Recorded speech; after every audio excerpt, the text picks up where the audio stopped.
A pleasure to meet y'all at last, and welcome to some more of HJN.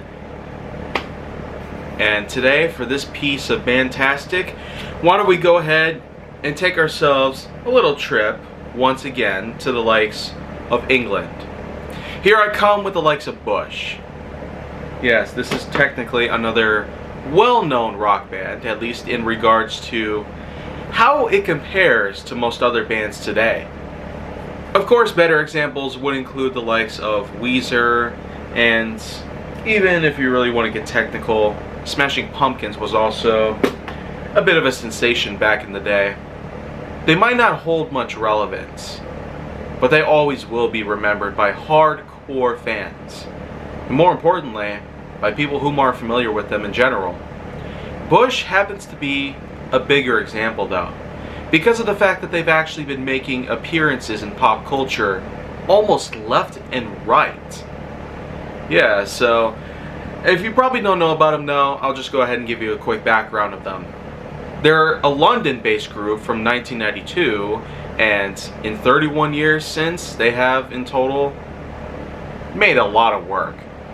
Plenty of albums and songs, all thanks to the men whom are part of the group, like lead vocalist Gavin Rossbridge, not to mention Chris Traynor, Nigel Pulsford, Corey Britz, and several other members that have pretty much come and gone. But a good majority of the band, in its originality after 31 years since its inception in 1992, are still around, so at least we do have ourselves a bit of originality, unlike with some bands. So, and there's a good reason why. Not many of them do a good job social-wise. Some might have problems going on in their lives, and others just might have other good reasons to want to leave the band. Maybe they have a funeral, maybe they have a wedding, maybe they have military needs of some sorts. It's a bit hard to really gauge exactly how a personal life can comprehend the likes of a life at work, out there on the stage, with your fellow band members, but of all that, I really will say that Bush has made some pretty notable work. I do happen to have a good majority of their work on my iPhone. My own iTunes library is in fact stacked to the brim pretty much with the good stuff here that they've made so far.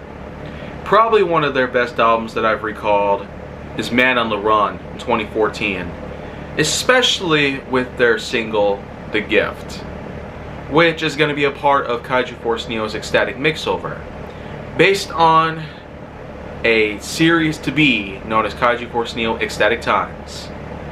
And if you really want to get more technical with them though, in terms of their appearances in pop culture, why don't we check out the end credits of John Wick Chapter 3 Parabellum, where they made an original song called Bullet Holes in 2019, which would later be released in their 2020 album.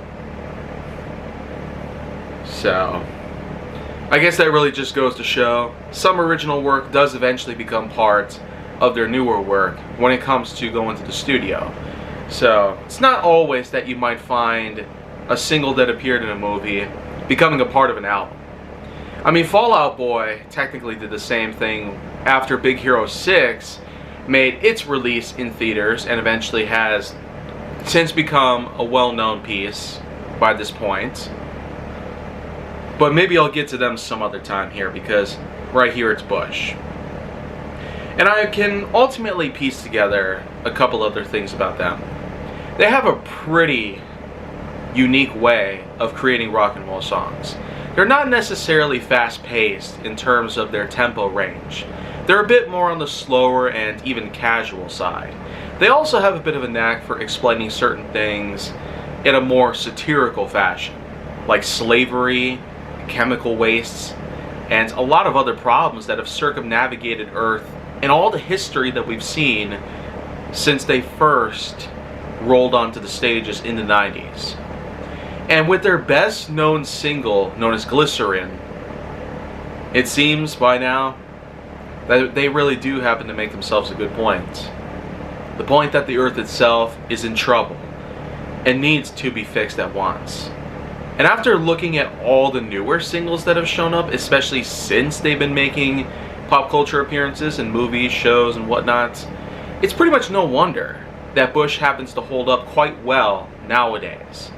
After all, they actually are considering creating more material. So, I mean, unlike a lot of bands that I've talked about, it does seem that they happen to hold a somewhat relative level of relevance, which is really saying something, because unlike a lot of bands that I've talked about so far, as well as ones that I'm gonna talk about as well, these guys, they might not necessarily be as frontline as some bands out there like AC/DC or Kiss, but their popularity isn't not just about how long they've been around for, because while a lot of bands have been around way longer than they have, it's not just about the duration at this point, nor is it about the money they make, but it's morally about how well does their material hold up. And just considering the fact that it's not only the media that they've appeared in based on today's standards, but it's also for the fact that Bush has been doing their absolute hardest to make their work as meaningful as possible. I've always found a way to enjoy even their newer stuff, and it's for a very good reason. These guys are working horses that never want to slow down for a break, unlike tons of bands out there. And if you ask me, that's quite an achievement to live with. And I don't know about you, but I can find a lot of other reasons here that would make this band noteworthy and definitely a big approval. But at this very point, I could just be milking it dry, so I'll just say it here.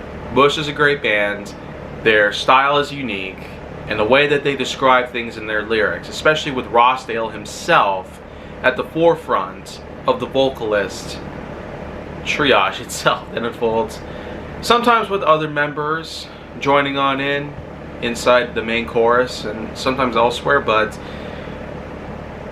all that just compiles together into one unique group all the way out in London.